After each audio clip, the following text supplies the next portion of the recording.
Britain has experienced its hottest summer on record, but the political storm clouds are gathering as lawmakers return.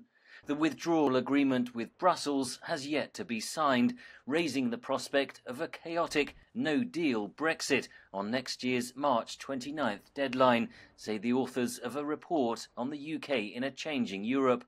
Nobody wants no deal, but there are these big obstacles. The first is that of the Irish border, where at the moment the position of the EU27 is that there has to be a Northern Ireland specific backstop legally written into the withdrawal agreement that ensures no hard border, and carving out that special position for Northern Ireland where it at least to some extent remains intimately interlinked with the EU. But that is unacceptable to many MPs who fear it could ultimately split Northern Ireland from the United Kingdom. Many lawmakers also don't want to pay the $50 billion divorce bill to Europe, money owed for existing commitments, without a guarantee of a future trade deal. Europe is refusing such a promise.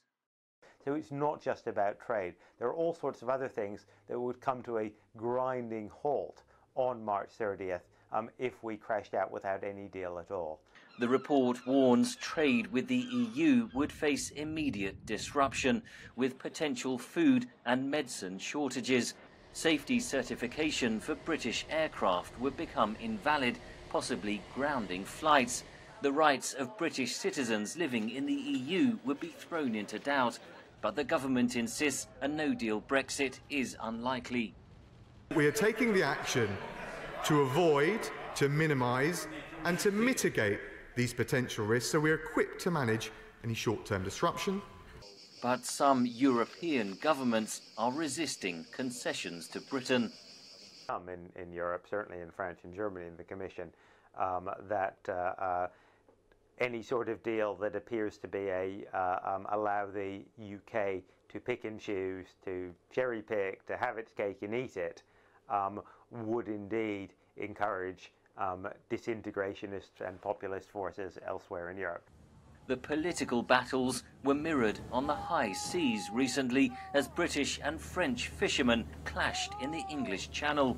France has warned it may send in its navy to police the dispute. Fishing rights are another battleground in the long list of issues yet to be resolved. Britain's exit is due to be discussed at an EU Heads of State meeting scheduled later this month in Austria. Henry Ridgewell for VOA News, London.